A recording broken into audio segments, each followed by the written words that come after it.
ବର୍ଷା ଜନିତ ଆକସ୍ମିକ ଦୁର୍ଘଟଣା ଆଶଙ୍କା ପାଇଁ ଗତ 3 ମାସ ଧରି ବନ୍ଦ ରହିଥିବା ପ୍ରସିଦ୍ଧ ଗୁଦଗୁଦା ଜଳପ୍ରପାତ ଆଗାମୀ ସେପ୍ଟେମ୍ବର ମାସ 1 ତାରିଖରୁ ସର୍ବସାଧାରଣଙ୍କ ପରିଦର୍ଶନ ପାଇଁ ଖୋଲୁଥିବା ଜଣାପଡ଼ିଛି। ସ୍ଥାନୀୟ ବନ ସୁରକ୍ଷା କମିଟି ଏ ବାବଦରେ ସମ୍ବାଦକୁ ଏକ ସୂଚନା ପ୍ରଦାନ କରିଛନ୍ତି।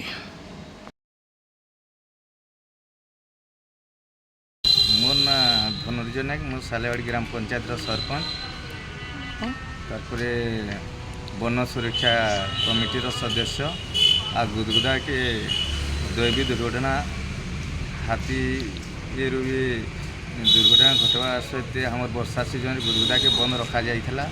वर्तमान सेप्टेम्बर 1 तारिख रु आम पर्यटक माने गुदगुदा सेप्टेम्बर 1 तारिख खोल सब पर्यटक मैंने आसिक गुदगुदा पशि पारे।